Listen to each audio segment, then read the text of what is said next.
నిమిషాలు ఒక 20 నిమిషాల వాక్యాన్ని చెప్తాను. 12 గంటలకి మనము ఈ యొక్క ప్రార్థన కోరికని మనం ముగించుకుందాం.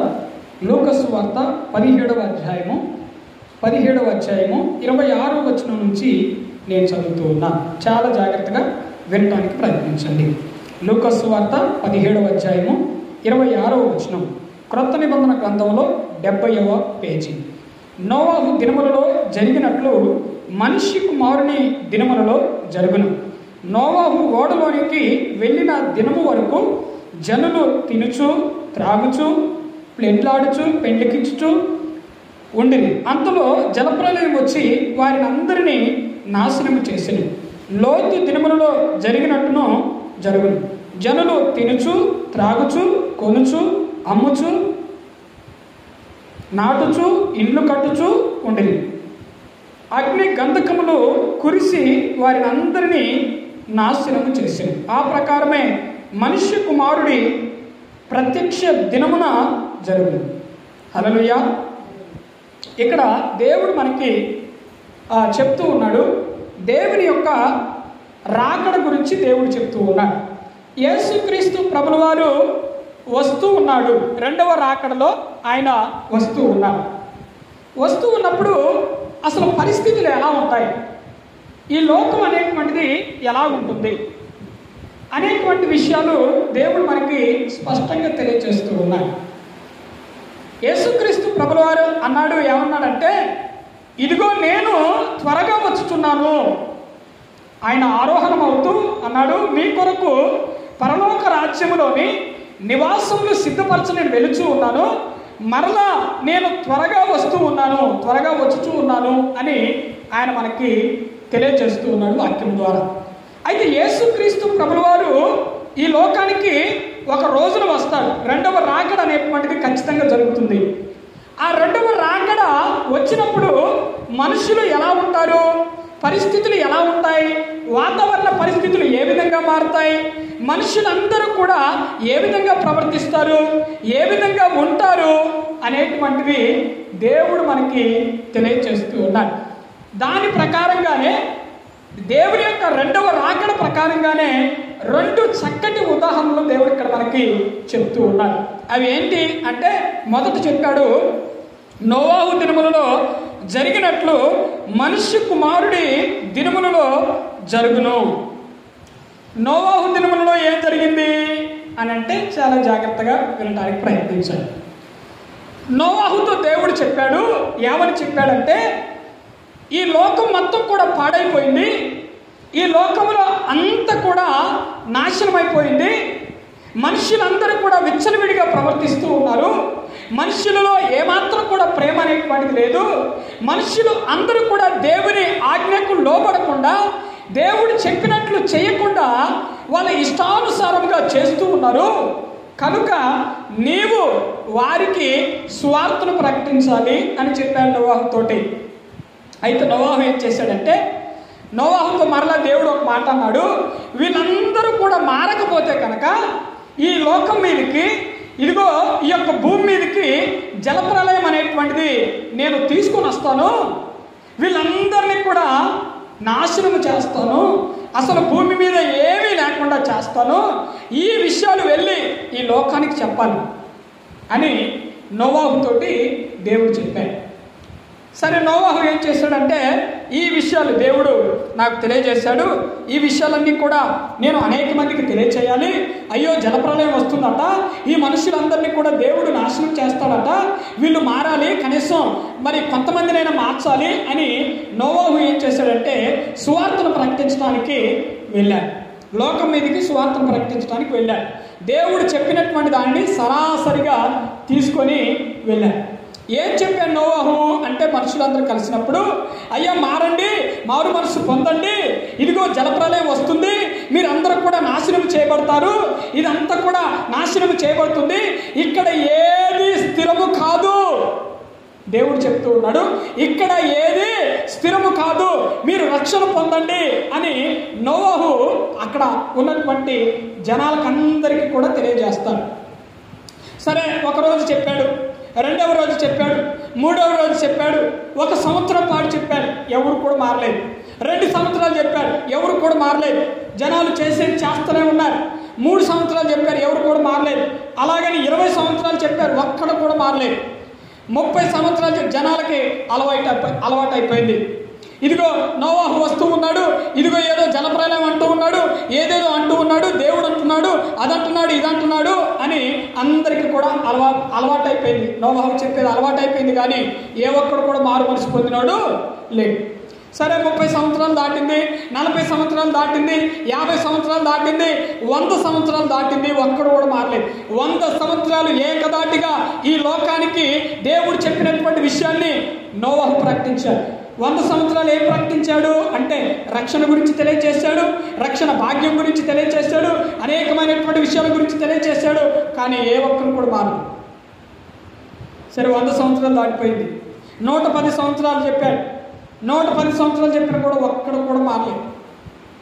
ఇక జనాలు ఏం చేస్తూ ఉన్నారంటే చేసేది చేస్తూ ఉన్నారు. నోవాహును చూసి నవ్వుకుంటూ ఉన్నారు. ఈ జలప్రలయం అంటున్నాడు ఏంటి, మబ్బులు ఎలాగున్నాయి, ఆకాశం ఎలాగుంది, మరి ఇదంతా కూడా మేఘాలంతా కూడా ఎలాగున్నాయి, జలప్రలయం అంటున్నాడేంటి, నీళ్ళతోటి భూ ప్రపంచం మొత్తం కూడా మునిగిపోతుంది అంటున్నాడేంటి, వీళ్ళందరూ కూడా కొట్టుకొని పోతానని అంటున్నారేంటి అని జనాలు చులకనగా చూడటం, నవ్వటం ప్రారంభించారు.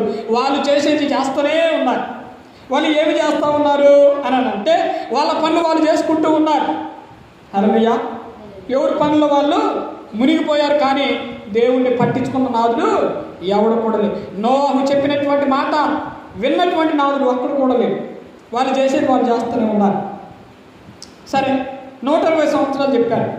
100 సంవత్సరాలు దాటిపోయింది, 110 సంవత్సరాలు దాటిపోయింది.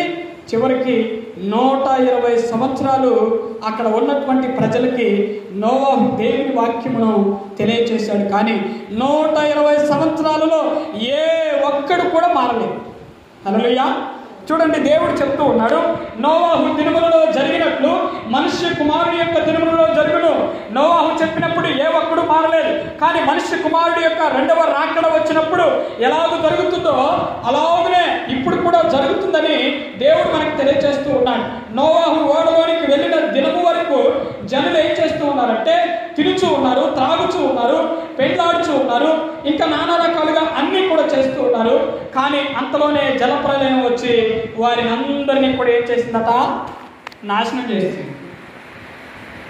తాగుబోతులకు చెప్పాడు దేవుడు, నోవాహు తాగుబోతులకు చెప్పాడు, అయ్యా జలప్రలయం వస్తుందట, మీరు మారండి, దేవుడు మారమని చెప్తూ ఉన్నాడు అని తాగుబోతులకు చెప్పాడు. వ్యభిచారులకు చెప్పాడు, మీరు మారండి, దేవుడి యొక్క 2వ రాకడ ఇదిగో శీఘ్రంగా ఉంది, జలప్రలయం వస్తూ ఉంది అని నోవాహు వ్యభిచారులకు చెప్పాడు.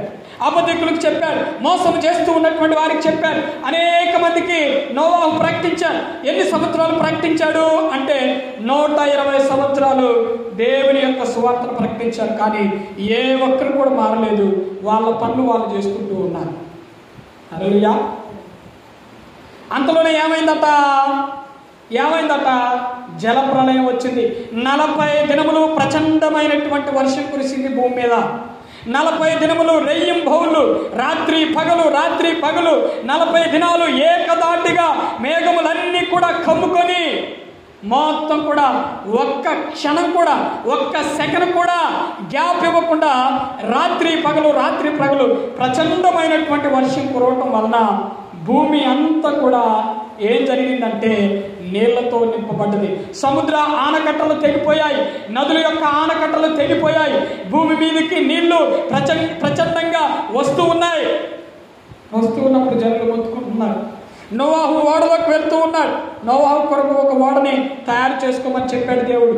సువార్తను ప్రకటిస్తూ నోవాహు ఓడని ఏం చేశాడంటే తయారు చేశాడు. హల్లెలూయా. ఏం చేశాడట, నోవాహు ఓడని తయారు చేసుకుంటున్నాడు. అయ్యా జలప్రలయం వస్తుంది, ఇదిగో నువ్వు మనుషులకు తెలియచేయి, ఈ జలప్రలయం నుంచి నువ్వు నీ కుటుంబం తప్పించుకోవాలి అంటే నీ కొరకు ఒక ఓడను తయారు చేసుకో, ఒక పడవను తయారు చేసుకో. ఇదిగో నీళ్లు భూమిపైకి వచ్చినప్పుడు, బాగా ఎత్తులోకి వచ్చినప్పుడు ఆ పడవ అనేటువంటిది ఆ నీళ్ల మీద తేలి ఆడుతుంది కనుక నీవు నీ కుటుంబం రక్షించబడుతుంది.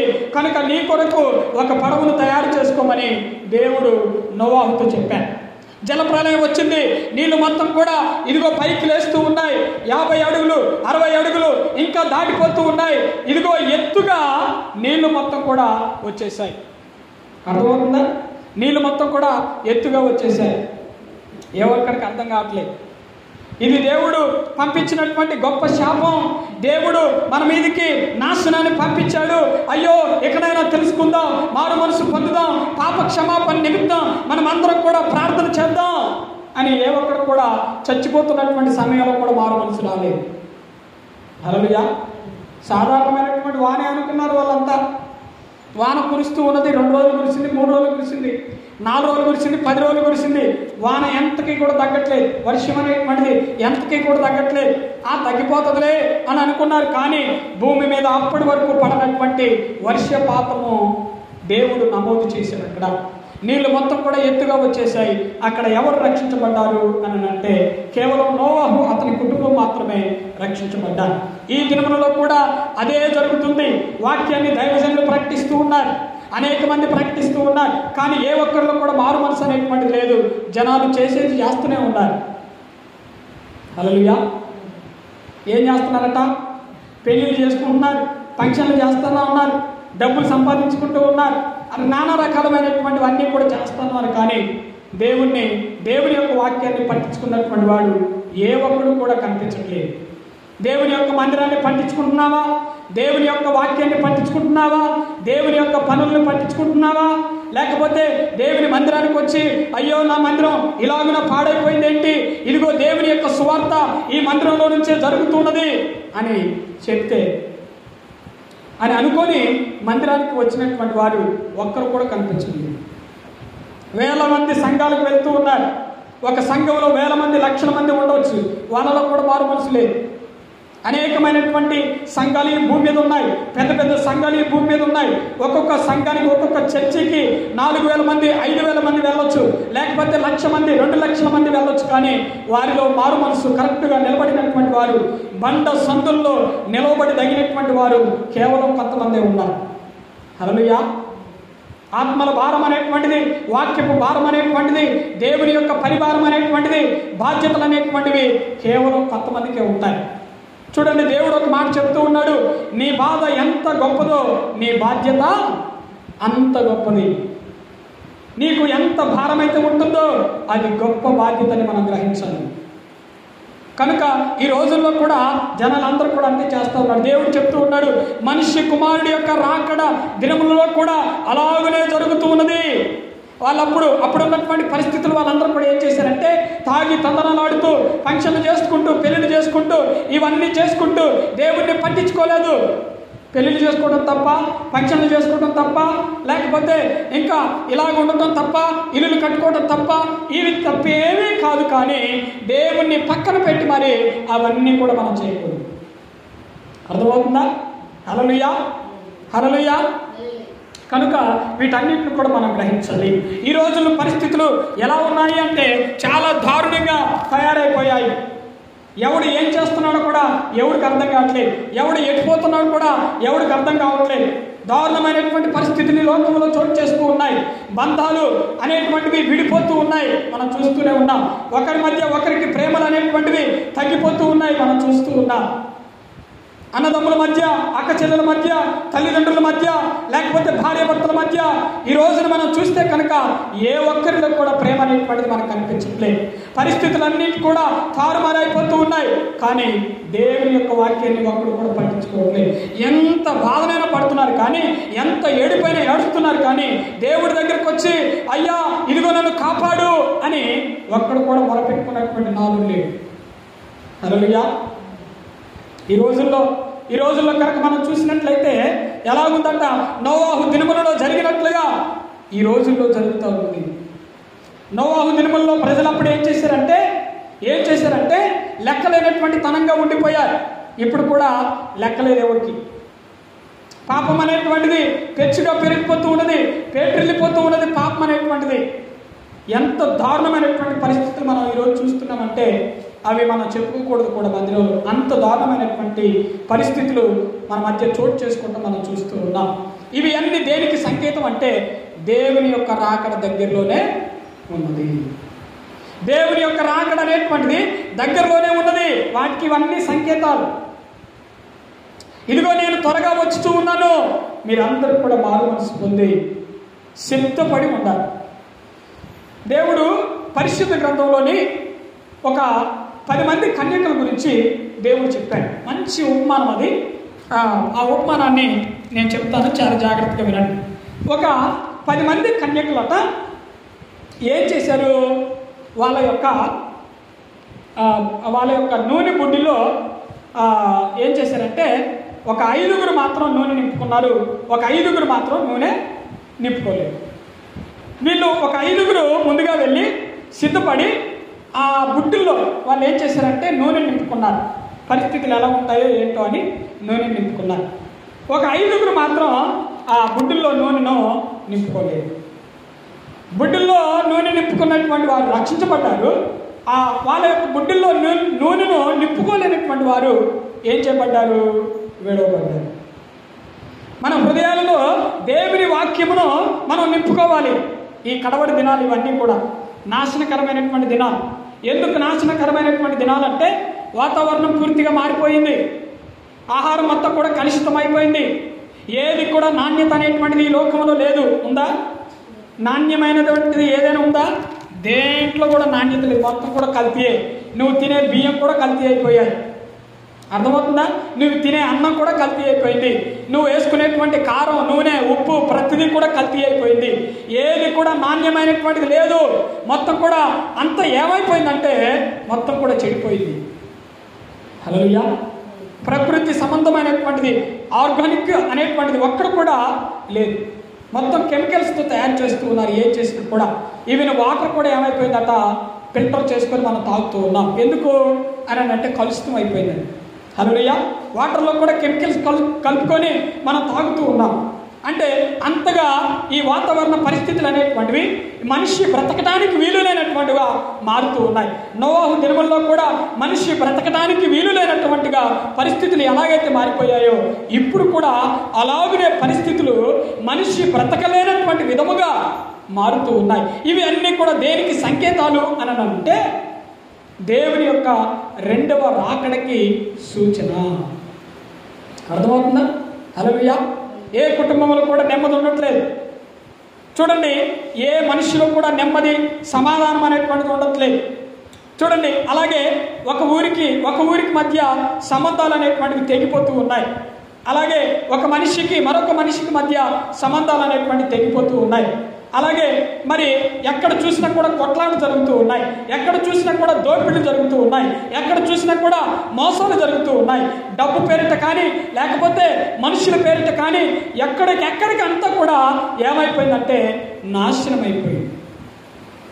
ఇవంతా కూడా దేనికి సంకేతం అంటే కడవరి దినాలలో అనేకులలో ప్రేమ చల్లారును అని దేవుడు చెప్తూ ఉన్నాడు. ఒక చక్కటి మాట, వాక్యం. ఇదంతా కూడా మనిషి తన చేతులతోటి వాతావరణాన్ని నాశనం చేస్తూ ఉన్నాడు, తనను తాను నాశనం చేసుకుంటూ ఉన్నాడు.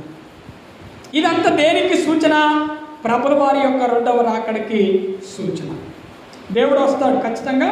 రెండవ రాకడ అనేటువంటిది ఈ భూమి మీద ఉంటుంది. అప్పుడు మనం అందరూ ఎలా ఉండాలి? రెండవ రాకడ వచ్చేసరికి ఎలా ఉండాలి? సిద్ధపడి ఉండాలి. అర్థమవుతుందా? ఎలా ఉండాలి అంటే సిద్ధపడి ఉండాలి. చాలా రకాలైనటువంటి ఉపమానాలు ఉన్నాయి రెండవ రాకడ గురించి చెప్పడానికి. యేసుక్రీస్తు ప్రభుల వారి యొక్క రెండవ రాకడ గురించి చెప్పడానికి చాలా వాక్యాలు ఉన్నాయి, చాలా ఉపమానాలు చెప్పాడు దేవుడు. అనేకమైనటువంటి విషయాలు దేవుడు మనకు తెలియజేశాడు. కానీ కేవలం మీకు అర్థం కావడం కోసం అవన్నీ చెప్తే మీకు అర్థం కాదు. మనం ఒక్కొక్కటిగా మనం నేర్చుకుంటూ పోతే కనుక ఖచ్చితంగా మనకు అర్థమవుతాయి. చూడండి, మనము ఈ రోజుల్లో ఈ దినాల్లో ఎలాగుండాలి అంటే వాక్యాన్ని చేత పట్టుకొని, పరిశుద్ధ గ్రంథాన్ని చేత పట్టుకొని, దేవుణ్ణి మన హృదయంలో పెట్టుకొని, దేవుణ్ణి మన ఇంటిలో పెట్టుకొని అద్భుతమైనటువంటి విధముగా నడవాలి. మనం ఎప్పుడైనా కూడా అలాగ నడిచినప్పుడు దేవుడు ఆకాశం నుండి మనల్ని తొంగి చూసినప్పుడు ఇదిగో నా బిడ్డ యందు ఏ కలంకము లేదు, ఏది కూడా లేదు, ఏ కపటము లేదు, ఏ దోషము లేదని అక్కడి నుండి దేవుడు మనల్ని చూసి మనం సిద్ధపడి ఉన్నాం, దేవుని యొక్క పరలోక రాజ్యానికి మనం వెళ్ళటానికి సిద్ధపడి ఉన్నాం అని దేవుడు మనల్ని ఏం చేస్తాడంటే తన యొక్క రాజ్యానికి తీసుకుని వెళ్తాడు. ఎప్పుడు? రెండవ రాకడలో దేవుడు ఈ భూమి మీదకి వచ్చినప్పుడు. హల్లెలూయా. ఒకవేళ మనం చనిపోక ముందే రెండవ రాకడ వస్తే కనుక మనల్ని దేవుడు ఏం చేస్తాడంటే తీసుకుని వెళ్తాడు. ఒకవేళ దేవుడి యొక్క రాకడ ఆలస్యం అయిపోయి ఒకవేళ మనం చనిపోయామనుకోండి, మనం ఏం చేయబడతామంటే సమాధుల్లో నుంచి మనం లేపబడతాం. యేసుక్రీస్తు ప్రభుల వారు వచ్చినప్పుడు, రెండవ రాకడలో వచ్చినప్పుడు చనిపోయినటువంటి వారు, దేవుని యందు భయభక్తులు కలిగి యథార్థమైనటువంటి జీవితాన్ని జీవించినటువంటి ప్రతి ఒక్కరు కూడా చనిపోయినటువంటి వారు వారి యొక్క సమాధుల్లో నుంచి మొదట వారు లేవబడతారు. తర్వాత బ్రతికి ఉన్నటువంటి మనము దేవునితో కూడా పరలోక రాజ్యమును వెలుదుము. హల్లెలూయా, హల్లెలూయా. కనుక మనం ఈ భూలోకంలో బ్రతుకుతూ ఉన్నప్పుడు అనేకమైనటువంటివి మనకు రావచ్చు. కానీ మనం వాటన్నిటిని కూడా విసర్జించాలి. వాటన్నిటిని కూడా విసర్జించి దేవుని కోసం నిలబడేటువంటి వ్యక్తిగా మనం ఉండాలి. ఆ రోజుల్లో అందరూ కూడా, నోవాహు దినముల్లో అందరూ కూడా పాపం చేస్తూ ఉన్నారు. కానీ నోవాహు ఒక్కడు మాత్రమే నీతిమంతుడిగా బ్రతికేది. ఆయన ఆకాశం నుండి తొంగి చూసి ఈ భూలోకం మొత్తం కూడా పడిపోయిందయ్యా, నాశనం అయిపోయింది, చెడిపోయింది, నేను ఎంతగానో సంతాపపడుతూ ఉన్నాను ఈ మనుషుల్ని సృజించినందుకే, నేను ఎంతగానో బాధపడుతూ ఉన్నాను ఈ మనుషుల్ని సృజించినందుకే. కానీ వీళ్ళందరూ కూడా చెడిపోయినా, వీళ్ళందరూ కూడా నాశనం అయిపోయినా, వాళ్ళ యొక్క హృదయాలలో ఆ మనసు పూర్తిగా వారి యొక్క హృదయం చెడిపోయినా కూడా, ఇదిగో నేను నీ యందు చూశాను, ఈ భూలోకములో నీ ఒక్కడివే నా యందు భయభక్తులు కలిగి నీతిమంతుడుగా ఉన్నావు కనుక నీవును నీ కుటుంబమును ఓడలోనికి వెళ్ళండి, వర్షపాతం వచ్చినప్పుడు ఓడను మీరు తయారు చేసుకొని ఓడలోనికి వెళ్ళి మీరు బ్రతకండి, మీకు జీవితాన్ని ఇస్తూ ఉన్నాను. హల్లెలూయా. వారు వెళ్ళారు, రక్షించబడ్డారు. లోకంలో అనేకమైనటువంటివి జరుగుతాయి. దేవుడు మనల్ని ఏం చేస్తాడు? మందిరంలోనికి తీసుకొని వచ్చాడు. మందిరం అనేటువంటి ఈ పడవలోనికి మనల్ని దేవుడు తీసుకొని వచ్చాడు. ఎందుకు తీసుకొని వచ్చాడంటే మీరు రక్షించబడండి. హల్లెలూయా. లోకానికి మనల్ని దేవుడు వేరు చేశాడు. లోకంలో నుంచి దేవుడు మనల్ని వేరు చేసి మందిరంలో మనల్ని నిలబెట్టాడు. మందిరం అనేటువంటి పడవలో మనల్ని నిలబెట్టాడు. మనం నిలబెట్టినప్పుడు ఎందుకు దేవుడు మనల్ని మందిరంలో నిలబెట్టాడంటే మనం రక్షించబడటానికి, అనేకుల కొరకు మనం నిలబడుట కొరకు, అనేకుల్ని కూడా రక్షించబడుట కొరకు దేవుడు మనల్ని నిలబెట్టాడు. హల్లెలూయా. నోవాహుని ఏ విధంగా అయితే ఎంచుకున్నాడో నిన్ను నన్ను కూడా అదే విధంగా ఎంచుకున్నాడు. కనుక మనం ఏం చేయాలంటే ఈ చివరి దినాల్లో దేవుని వాక్యాన్ని ప్రకటించేటువంటి వారిగా మనం ఉండాలి. అంత మాత్రమే కాక దేవుని వాక్యానుసారముగా బ్రతికేటువంటి వారుగా మనం ఈ భూమి మీద జీవించాలి. రెండవ రాకడ వచ్చినప్పుడు అంత కూడా నాశనం అయిపోతుంది. అందరూ కూడా ఎత్తబడతారు. ఈ భూమి మీద ఏది కూడా స్థిరంగా నిలబడదు. ఏదైనా ఉంటుందా ఈ భూమి మీద? ఏం ఉండదు. ఇప్పుడు అందరూ కూడా ప్రాకులాడుతూ ఉన్నారు. ప్రతి దానికోసం ప్రాకులాడుతూ ఉన్నారు. డబ్బు సంపాదించుకోవాలి, అనేకమైనటువంటి రకాలుగా బ్రతకాలి, హుందాగా ఉండాలి, అది కొనుక్కోవాలి, ఇది కొనుక్కోవాలి, అది చేయాలి, ఇది చేయాలని ఆరాటపడుతున్నారు. కానీ ఈ భూమి మీద ఏది లేదు స్థిరమైనటువంటిది, ఏది శాశ్వతమైనటువంటిది కాదు. ఎవ్వరు ఇక్కడ శాశ్వతమైనటువంటి వాళ్ళు కారు. ఎక్కడ మనకు జీవితం ఉన్నది అని అంటే పరలోక రాజ్యంలో దేవునితో పాటు యుగ యుగాలు జీవించేటువంటి అవకాశము అక్కడ దేవుడు మనకి ఇస్తూ ఉన్నాడు.